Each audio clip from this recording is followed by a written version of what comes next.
Everyone, আমি সুস্মিতা। আজকের একটি নতুন ব্লগে সবাইকে অনেক স্বাগত।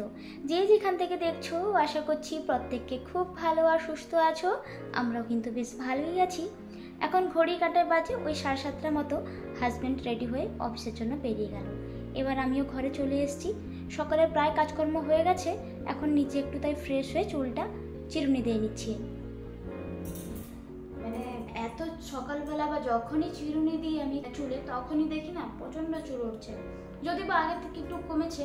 ওই যে শ্যাম্পুটা কিনেছিলাম একটু দাম দিয়ে তো কিনেইছি, তো না যখন কিনেছিলাম না তখন খুব গায়ে লাগছিল যে এত দাম দিয়ে কিনছি, যদি কিছু লাভ না হয়, হেল্প না হয়, তখন খুব কষ্ট হয় না। তো দামি শ্যাম্পু তো কখনো ইউজ করিনি। তো এখনও কিন্তু চুল ওঠে, তবে একটু কমেছে আর কি, ওটাই ভালো লাগছে। এই যে দেখো কত চুল উঠেছে, আরও তো নিচে পড়ে আছে।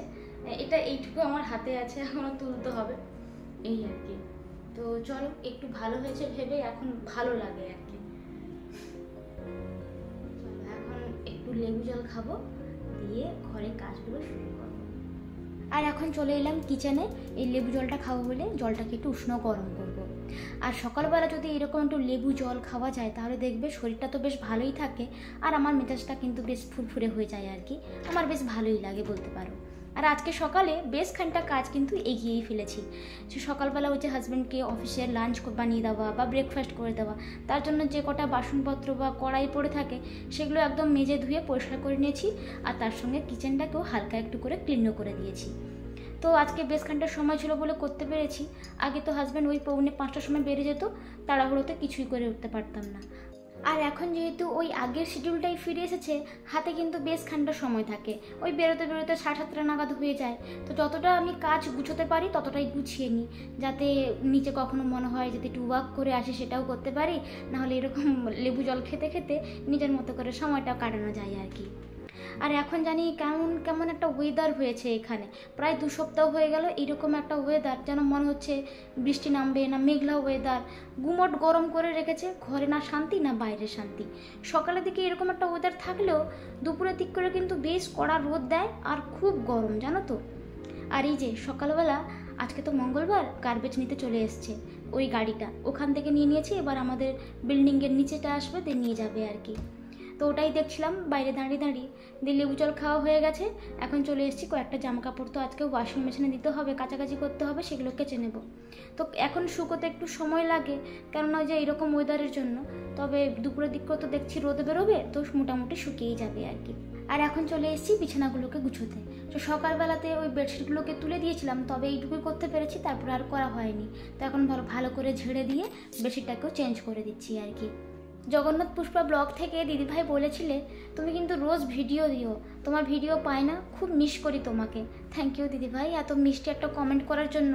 সত্যি বলছো যে আমি সত্যি এখন ভিডিও দিতে পারছি না, টাইম টু টাইমও দিতে পারছি না। রোজ যদিও না দিই, আগে তো একদিন ছাড়া একদিন দিতাম, সেটাও দিতে পারছি না।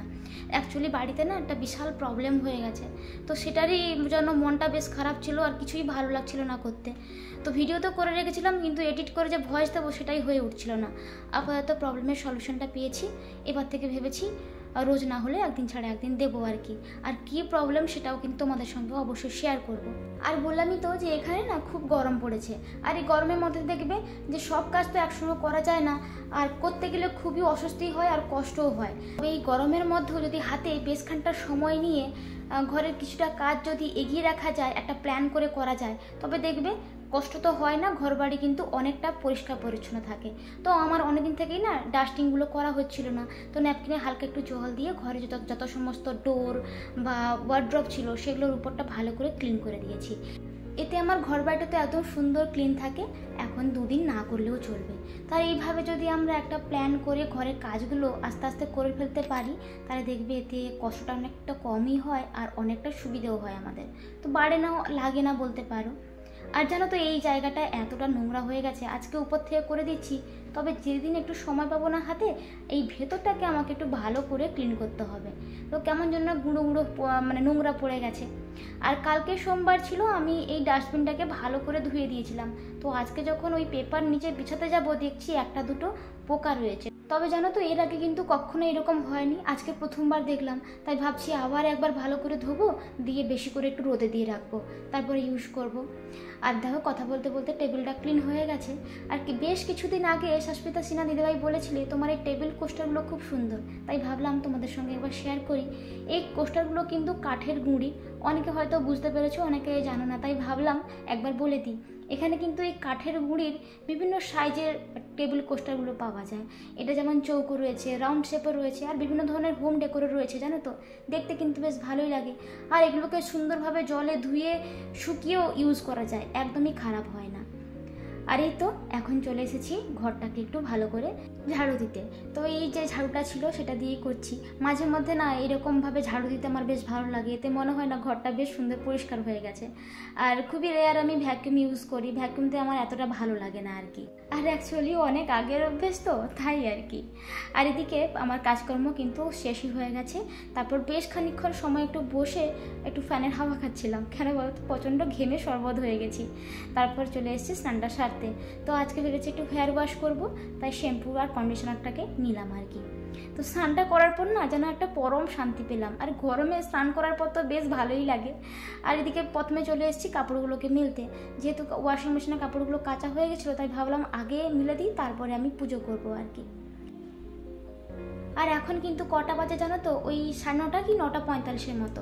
আর এখনও কিন্তু আমার ঘরের অর্ধেক কাজকর্ম হয়ে গেছে। তো দেখো সকাল থেকে যদি গরমের মধ্যে একটা প্ল্যান করে যে কটা কাজকর্ম আমরা করতে চাই, যদি এভাবে করে ফেলতে পারি, তাহলে দেখবে অনেকটা কাজ কিন্তু সময়ের মধ্যে তো হয়ে যায়, আর কষ্টটা কিন্তু অনেকটা কম হয়। তো 9:30 মানে বুঝতেই পারছো কত তাড়াতাড়ি হয়ে গেছে। আর এবার চলে এসেছি রান্নাবান্না শুরু করতে। তো তার আগে আমি কিন্তু ব্রেকফাস্টটা সেরে নিয়েছি। আজকে কিন্তু ওই যে ব্রেড জ্যাম এসবই খেয়েছি, তারপরে আর না ভিডিও করা হয়ে ওঠেনি। আর আজকে জানো তো বাড়ির সবার সঙ্গে অনেক তাড়াতাড়ি কথা বলা হয়ে গেছে। ওই 10টা মতো বাজে তখনই দেখছি মা ফোন করে দিয়েছে। তারপরে শ্বশুরমশাই শাশুড়ি মায়ের সঙ্গেও কথা বলে নিয়েছি। তো সকাল সকাল সবার সঙ্গে মোটামুটি আলাপচারিতা হয়ে গেছে, কথাবার্তা কমপ্লিট। তো এখন চলে এসেছি ওই 11টা মতো বাজে রান্নাবান্না করব। তো আজকে দুপুরে ভেবেছি একটু রুটি খাবো আর কি। ওই আলু বেগুনের একটা মাখা মাখা তরকারি করব। আর গতকালকে রাতে একটু আলুর তরকারি বানিয়েছিলাম, সেটা একটু রয়েছে, তো ওইটা মিলে হয়ে যাবে আর কি। ওই যে বেগুনটা নিয়ে এসেছিলাম না বড় বড়, তার 2 পিস মাত্র ছিল, ওইটার রাতে তরকারি করব। তো লম্বা লম্বা করে আলু বেগুন কাটা হয়ে গেছে। আর এই যে মাত্র দেখছো কটা টমেটো, আর এই কয়েকটা টমেটোর প্রাইসই হচ্ছে না 116 টাকা, বাপরে বাপ। আর আজকে না বেশ খানিকটা শাকসবজি কিন্তু একদম ফুরিয়েই গেছে। তো ভেবেছি আজকে বিকেলবেলা গিয়ে একটু সবজি বাজার করে নিয়ে আসবো। আর এই যে এখন আলু বেগুনের রেসিপিটা আমি রান্না করছি, এটা কিন্তু একজনের কাছ থেকে শিখেই আমি রান্নাটা করছি আর কি। অ্যাকচুয়ালি ইউটিউবে তো অনেক দিদিভাই রয়েছেন যাদের আমি রান্নার ভিডিও প্রায় দেখে থাকি, আমার বেশ ভালোই লাগে, অনেক কিছু শেখা যায়, জানা যায় আর কি। তবে এই বেগুনের রেসিপিটা আমি কিন্তু আগে কখনো খেয়ে দেখিনি। তো ভাবছিলাম যেদিন একটু বেগুনটা বেশি থাকবে সেদিন রান্না করব। তো বুলবুল দিদিভাই অনেকদিন আগেই রেসিপিটা শেয়ার করেছিলেন, আমি দেখে রেখেছিলাম আর কি, যে একদিন বানাবো বলে। তো একটু নিজের মতো করেও আজকে বানাচ্ছি। প্রথমে কালো জিরে ফোড়ন দিয়ে ওই আলু বেগুনটাকে ভালো করে ভেজে নিয়ে তুলে নিয়েছি। তারপর একটু পেঁয়াজ ভাজতে বসিয়ে দিয়েছি, তার সঙ্গে একটু রসুনও দিয়ে দিয়েছি হালকা কুচি করে। দিয়ে তারপরে না এত জল তেষ্টা পাচ্ছিল সকাল থেকে কাজ করতে করতে, না জলই খাওয়াটা ঠিক মতো করে হয়ে ওঠেনি। দিয়ে টমেটোগুলোকে তুলে দিয়েছি, দিয়ে একটুখানি মশলাপাতি দিয়ে ভালো করে মশলাটাকে তৈরি করে আলু বেগুনটাকে দিয়ে দেবো। আর আজকে যখন রান্নাটা করছিলাম তখন একটু টেনশন হচ্ছিল যে কেমন হবে রান্নাটা, হাজব্যান্ডের পছন্দ হবে কিনা। তবে ও যখন রাত্রেবেলা খাচ্ছিল বললো খুব টেস্ট হয়েছে, শুনে বেশ ভালোই লাগলো। তারপরে এই যে সকালবেলা যে কটা বাসনপত্র মেজে নিয়েছিলাম বা রাত্রেবেলা, সেগুলো এখন জায়গা মতো রাখলাম। আর বাকি যে কটা বাসনপত্র ছিল সেগুলোকে মেজে উপরে তুলে দিয়েছি। আর এদিকে রান্নাটা হয়ে গেছে, আর কালারটা খুব সুন্দর এসেছে, টেস্টটাও ঠিক তেমনই ছিল আর কি। এবার কয়েকটা রুটি বেলে নেব, দিলে আমার হয়ে যাবে। আর আজকে জানো তো রুটি করতে গিয়ে হঠাৎ করে কি মনে হলো যে আজকে একটা পরোটা বানাবো। ছোটোবেলায় কী হতো বলো তো, মা সবগুলো রুটি বানানোর পর লাস্টে একটা পরোটা বানিয়ে দিত চিনি দিয়ে, এত ভালো লাগতো, খুব মজা পেতাম আর কি। আজকে হঠাৎ করে সেই কথাটা মনে পড়ে গেল, দিয়ে ভাবলাম আমিও আজকে চিনির পরোটা খাবো, খুব খুশি হয়ে গেছিলাম আর কি। আর একটা জিনিস না আমার সব সময় হয়, এই যখনই রুটি করি প্রথম যে রুটিটা সেটা কিন্তু ফোলে না, তারপরে যে রুটিগুলো থাকে না সেগুলো একদম ফুলে ঢোল হয়ে যায়। এটা কার কার সঙ্গে হয় একবার কমেন্টে জানিও তো। আমার সঙ্গে না প্রায় সময় হয়ে থাকে জানো তো, মনে হয় এই তাওয়াটা না ঠিক করে গরম হয় না, এই জন্য হয়তো হবে। হ্যাঁ যাই হোক, এদিকে আমার চিনির পরোটাটা একদম সুন্দর হয়ে গেছে। এবার ভালো করে সাজিয়ে নিচ্ছি প্লেটটা। তো চলো খেয়ে নেওয়া যাক। আর একটি কথা বলবো, যে সমস্ত বন্ধুরা এখনও পর্যন্ত আমার এই ভিডিওটা দেখছো, আশা করছি তোমাদের একটু হলেও ভালো লেগেছে বলেই পাশে রয়েছো। যদি ভালো লেগে থাকে তাহলে প্লিজ প্লিজ একটি লাইক করে দিও। তোমাদের একটা লাইক কমেন্ট আমাকে একটা নতুন ভিডিও বানানোর জন্য অনেক উৎসাহিত করে। আর যদি খুব ভালো লেগে থাকে তাহলে একটি সাবস্ক্রাইব করে দিয়ে পাশে থেকে যেতে পারো। আর আমি একজন অতি সাধারণ হাউসওয়াইফ, সারাদিন কী করি না করি সবটাই তোমাদের সঙ্গে ছোট ছোট ভিডিওর মাধ্যমে শেয়ার করি, তাতে আমার বেশ ভালোই লাগে আর কি। আর এই তো তারপর খাওয়া দাওয়া শেষ করে বেশ খানিকক্ষণ সময় কাটিয়ে কাজগুলো করে এখন চলে এসেছি বাজার করতে। তো প্রথমে একটু আন্টির দোকানে ঢুকেছিলাম, ওখানে দেখলাম সেই প্রতিদিনের মতো শাকসবজিগুলো রয়েছে। তো চলে এসেছি এখন এই সুপার মার্কেটে। তো এখান থেকে কিছু সবজি বাজার করব, আর কি করছি না করছি সেটা কালকে তোমাদেরকে দেখাবো। তো চলো আজকের ভিডিওটা আমি এখানেই শেষ করছি। কেমন লাগলো অবশ্যই কমেন্টের মাধ্যমে জানিও। আর আমাকে কিন্তু তোমরা কেউ প্লিজ ভুলে যেও না। Bye bye.